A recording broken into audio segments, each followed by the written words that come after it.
Olá, está começando agora o Justiça para Todos. Confira os destaques de hoje. O Conselho da Justiça Federal aprova por unanimidade anteprojeto de estruturação dos novos TRFs. A JUF é contra a elevação da idade para aposentadoria compulsória de servidores públicos. Direito reconhecido: juiz federal substituto de turma recursal vai receber subsídio de juiz federal titular. O governo deve finalizar até setembro a proposta de marco regulatório para a mediação e a conciliação no Brasil. E um projeto inédito de conciliação no país: Caixa e Justiça Federal juntas para agilizar ações envolvendo o banco. Eu sou Samuel Figueiredo e o Justiça para Todos já está no ar. O Conselho da Justiça Federal aprovou por unanimidade o anteprojeto de estruturação dos novos tribunais regionais federais. Os TRFs foram criados pela emenda constitucional número 73 de 2013. Acompanhe os detalhes na reportagem de Gisele Mourão. Depois da promulgação da proposta de emenda à Constituição 544 em junho deste ano, o Superior Tribunal de Justiça criou o anteprojeto de lei, que trata sobre o número de desembargadores e servidores da 6ª, 7ª, 8ª e 9ª regiões. Além disso, durante sessão extraordinária, o presidente do STJ divulgou os cálculos feitos pelo Conselho dos gastos com os novos tribunais de Curitiba, Manaus, Salvador e Belo Horizonte. Os valores são bem abaixo dos anunciados pelo Supremo Tribunal Federal e pelo Instituto de Pesquisa Econômica Aplicada, o IPEA. Nós fizemos um levantamento, um cálculo, os juízes auxiliares fizeram bem detalhado. E os valores, em primeiro lugar, os valores são muito abaixo do que vinha sendo propalado. Não teria nem sentido que 4 tribunais, sendo 2 de dimensões quase mínimas, fossem dar uma despesa que a Justiça Federal existente hoje, toda ela não tem, né? Havia previsão de 8 bi, ou na verdade a Justiça Federal já existente gasta 7 bi, né? Depois houve um outro cálculo de uma empresa dizendo um valor que chegava perto de 1 bi, mas foi tudo recalculado, não dá nem de longe esses valores, né? Até porque onde cada tribunal for instalado, o prédio vai ser dado pelo governo local, o que já diminui bastante a despesa. Agora, quanto à criação, torna mais racional o trabalho da Justiça Federal. Aquela região imensa da Amazônia, por exemplo, pode não ter tanto processo no momento, mas facilita com o tribunal na região. E nos outros também, Minas, né, que tem muito serviço, muitas vezes terceirizado para a Justiça Estadual, né, porque é um estado grande com muitas cidades, então vai racionalizar o serviço da Justiça Federal, pelo menos por um bom tempo. O presidente da Associação dos Juízes Federais do Brasil comemorou a aprovação do anteprojeto no CJF. Para ele, a criação de 4 novos tribunais vai melhorar o acesso do cidadão à Justiça Federal. Facilita-se o acesso do cidadão à justiça nas áreas, nos estados alcançados pelos tribunais, e também maior efetividade da jurisdição, na medida em que, com o redimensionamento da Justiça Federal, os processos tenderão a ter maior rapidez na sua tramitação. A aprovação foi unânime no Conselho da Justiça Federal. A proposta ainda tem que ser levada ao plenário do STJ, ao CNJ e ao Congresso Nacional. Só depois vai para a sanção da presidente Dilma Rousseff. Na primeira quinzena de agosto, a ideia é levar para o Pleno, tem que passar pelo Pleno do STJ e depois para o CNJ. A emenda constitucional 73, ela previa um prazo de 6 meses para a instalação dos tribunais. Então, o Conselho da Justiça Federal já cumpriu a sua parte em relativamente pouquíssimo tempo, fez os estudos, apresentou o anteprojeto, aprovou. Agora o Superior Tribunal de Justiça vai examinar e também deverá, creio, cumprir esse prazo curto para que seja encaminhado à Câmara dos Deputados. Porém, antes disso, é necessário que haja um parecer de mérito pelo Conselho Nacional de Justiça em função de determinação da Lei de Diretrizes Orçamentárias. Os juízes federais substitutos que integraram as turmas recursais como membros efetivos vão receber o salário correspondente ao exercício dessa função. A decisão do Conselho da Justiça Federal vale para todos os juízes substitutos que atuaram como titular antes da lei de 2012. Em 2012, a Lei 12.665 criou o cargo de juiz titular de turma recursal, que antes era inexistente e exercido por um juiz de primeira instância. A função de membro efetivo da turma recursal era destinada prioritariamente aos juízes federais mais antigos. Os regimentos de tribunais e o próprio entendimento comum era de que os cargos deveriam ser preenchidos por juízes titulares. No entanto, em várias regiões, juízes titulares abriam mão de participar de turma recursal e eram chamados então juízes federais substitutos. O Tribunal Regional Federal da Primeira Região entrou com um pedido no CJF para que o juiz federal substituto, que exerceu a função de membro titular da turma recursal, recebesse o subsídio correspondente ao cargo exercido. O CJF julgou procedente. Para o presidente da Associação dos Juízes Federais do Brasil, a aprovação foi uma vitória. É o reconhecimento de um direito, é uma situação de justiça, porque juiz substituto, quando substitui o juiz titular, ele recebe a diferença e, enfim, uma vitória importante hoje para os juízes federais do Brasil. A decisão do Conselho da Justiça Federal vai valer para todos os juízes substitutos que atuaram como titular nas turmas recursais antes da lei de 2012. O valor será retroativo. Como o reconhecimento para o passado, ele tem retroativo, mas respeitada a prescrição. E veja a seguir, Caixa e Justiça Federal juntas para agilizar ações envolvendo o banco.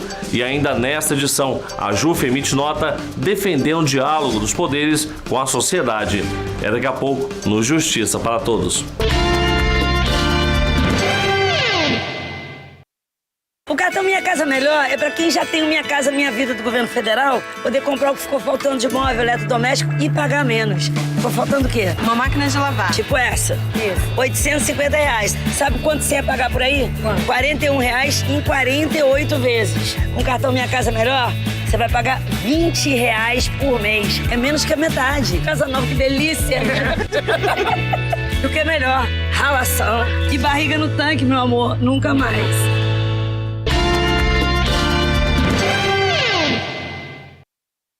A Justiça Federal do Rio Grande do Norte e a Caixa Econômica Federal lançam um projeto inédito no Brasil que garante mais agilidade nos processos envolvendo o banco.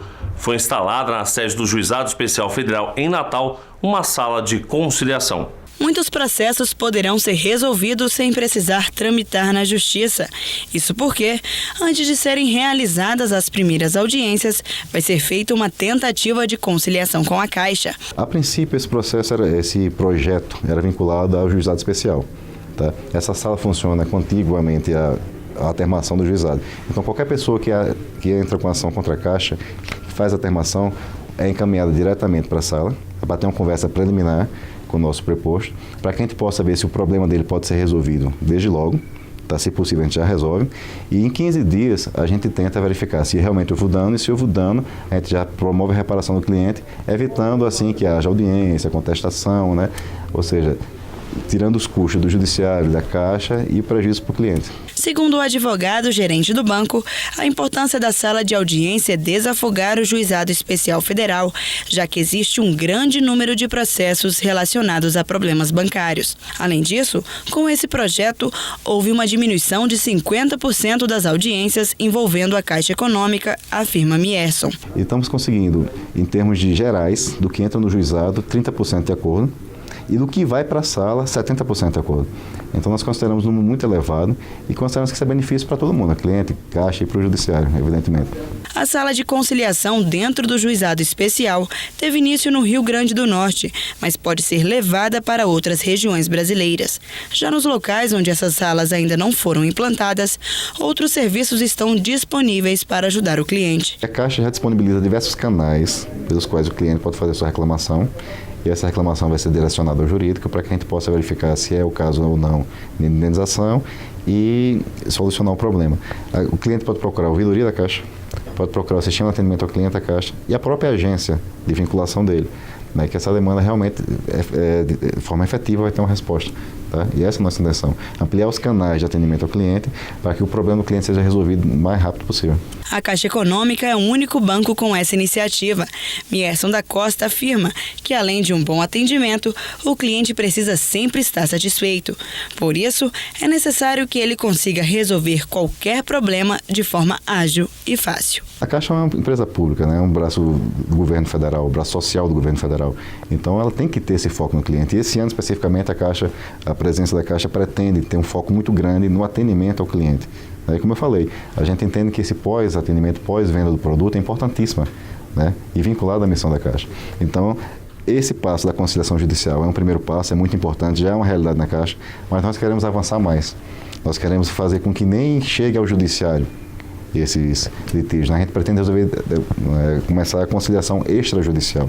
A gente pretende fazer com que esses problemas sejam resolvidos diretamente na unidade de vinculação do cliente, tá? Para que nem ao judiciário chegue, que seja resolvido o mais rápido possível. Essa é a nossa intenção. Conciliação e mediação, possíveis soluções para reduzir a quantidade de processos judiciais no Brasil. Este foi o assunto da Conferência Nacional realizada no Tribunal Superior do Trabalho em Brasília e promovida pelo Conselho Nacional de Justiça em parceria com a Secretaria de Reforma do Judiciário. Acompanhe os detalhes na reportagem de Daniela Garcia. O evento contou com a participação do presidente do Supremo Tribunal Federal e do Conselho Nacional de Justiça, Joaquim Barbosa, além de outras autoridades. Logo na abertura da conferência, Joaquim Barbosa apresentou dados sobre a atual situação dos processos no país. Dados extraídos do relatório Justiça em Números apontam que o Poder Judiciário tem acervo de aproximadamente 90 milhões de processos, recebendo, em média, a cada ano, 20 milhões de novos feitos. As perplexidades provocadas por esses números aumentam quando se constata que 65% das ações cíveis propostas discutem valores que não excedem a R$1.000. Não obstante, o custo médio de cada processo seja de R$1.300. O exercício da cidadania não pode ser mitigado por obstáculos ao acesso à justiça. Temos hoje suficientes elementos de análise que nos permitem ver que o acúmulo de processos é um sinal de que precisamos refletir sobre o modo como as pessoas pretendem ver resolvidos os seus conflitos. Ele lembrou que a conciliação pode ser uma saída para diminuir esses números e resolver tudo de forma mais rápida. A conciliação e a mediação demonstram que o exercício da jurisdição não precisa ser necessariamente um jogo com vencedores e perdedores. A construção de relações sociais sólidas requer uma percepção mais coerente de nossa cidadania e do respeito mútuo. Ver as partes processuais como parceiras e não como rivais é um dos passos mais importantes para que o judiciário se aprimore e vença os muitos desafios que ainda precisa superar.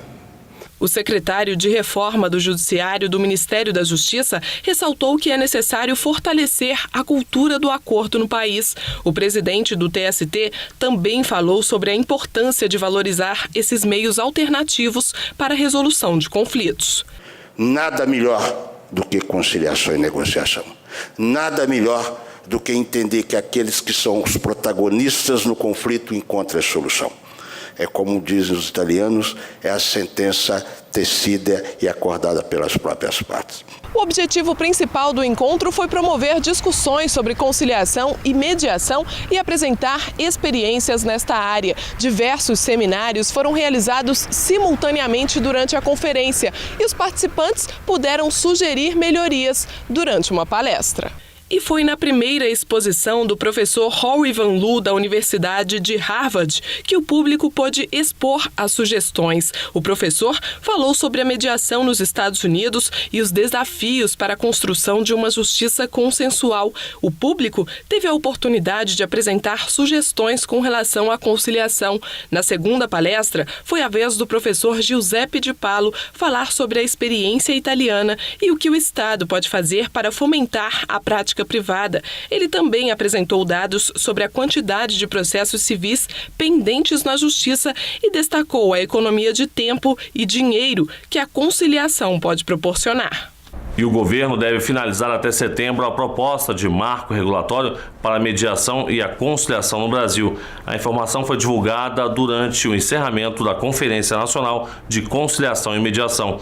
Segundo o conselheiro José Roberto Neves Amorim, coordenador do movimento Conciliar é Legal, uma comissão de especialistas já vem trabalhando no texto do projeto de lei que deverá trazer mais segurança jurídica para os acordos fechados no país.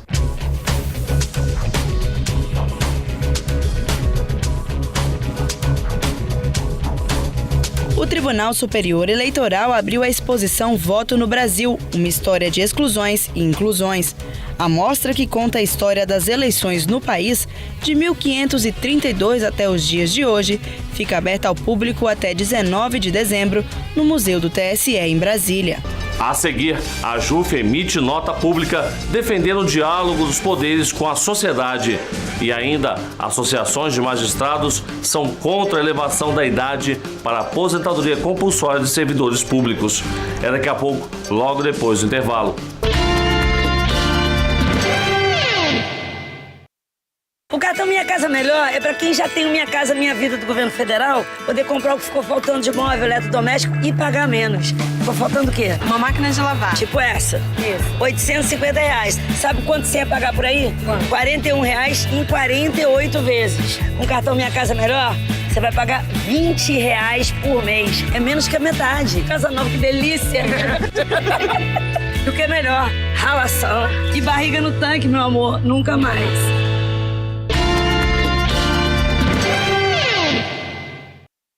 A JUF emitiu nota defendendo o diálogo dos poderes constituídos com a sociedade. Para a associação, deve haver propostas concretas que promovam uma reforma política e medidas que objetivem reduzir a corrupção, o sentimento de impunidade e a desigualdade social. Segundo o documento, o momento é propício para a construção de uma agenda positiva que tenha por objetivo aprimorar as instituições e encontrar soluções para os problemas concretos que afligem o país e que são o foco da insatisfação popular. Isso exige engajamento das autoridades constituídas em todos os níveis da federação. Também na nota, os juízes federais brasileiros se colocaram à disposição para colaborar com o debate, como parte das suas posições históricas, ampliação do acesso à justiça pelas camadas excluídas, transparência na administração pública, reformas processuais com diminuição de recursos, aceleração dos julgamentos, fim do foro privilegiado, legislação mais dura e efetiva contra atos de corrupção, além da rejeição da PEC 33 e publicidade e controle nos gastos com a Copa do Mundo. A AJUF também aponta a necessidade de serem retomados os debates sobre a forma de indicação de ministros das cortes superiores, a ampliação da democratização interna do judiciário e a federalização da justiça eleitoral. A JUF, Ana Matra e a AMB se manifestaram contra a elevação da idade para a aposentadoria compulsória de servidores públicos. Os presidentes das associações participaram de audiência pública na Comissão de Constituição e Justiça do Senado. Segundo a proposta de emenda à Constituição debatida no Senado, passaria de 70 para 75 anos a idade limite para aposentadoria compulsória no serviço público.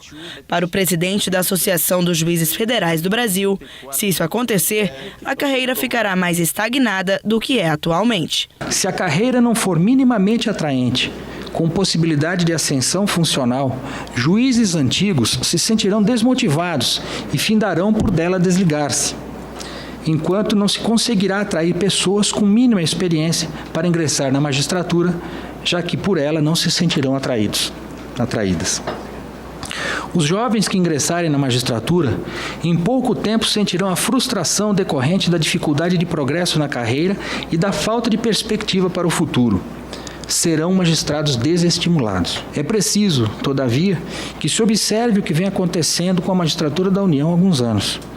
Perda do sentido de carreira pela extinção do adicional por tempo de serviço, perda da aposentadoria integral pública, conforme aqui já destacado, concentração de poderes decisórios nas instâncias superiores com desprestígio para as decisões de primeiro e segundo grau, dentre outras coisas.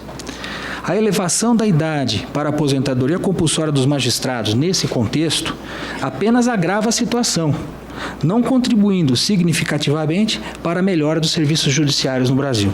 O mesmo argumento foi defendido pelo presidente da Associação dos Magistrados Brasileiros. A magistratura brasileira, ela começa nos patamares iniciais da carreira aos 25, aos 26 anos, modernamente um pouco mais que 25 anos, mas tradicionalmente 25 anos. Portanto, a permanência durante 45 anos ao serviço do poder público e do poder judiciário revela-se já um tempo mais do que suficiente para termos o direito à aposentadoria integral e nos retirarmos para desfrutar um bocadinho aquela quantidade de vida que nos resta. Já o presidente da Associação Nacional dos Magistrados da Justiça do Trabalho afirmou que a maioria dos servidores públicos se aposenta antes dos 70 anos, inclusive no Poder Judiciário, e por isso a alteração atenderia a um público muito restrito. Falar em economia para os cofres da Previdência, com a ampliação da aposentadoria, da idade para a aposentadoria compulsória, antes de ser um fator, e eu acho que o senador, como ex-ministro da Previdência, pode melhor avaliar esse quadro, ele estará circunscrito ao número muito restrito de magistrados que talvez não atinja 15% do universo dos 15 mil juízes no país. Os outros 85% não são atingidos, pelo menos na sua generalidade, por essa alteração. Depois da audiência pública na Comissão de Constituição e Justiça do Senado, onde os presidentes das entidades de classe puderam expor os argumentos, a proposta será levada a plenário. Você pode também assistir o Justiça para Todos na página da JUF na internet ou no canal da associação no YouTube. O endereço é www.youtube.com/tvajuf. E o Justiça para Todos de hoje termina aqui. Obrigado pela sua companhia e até o nosso próximo encontro.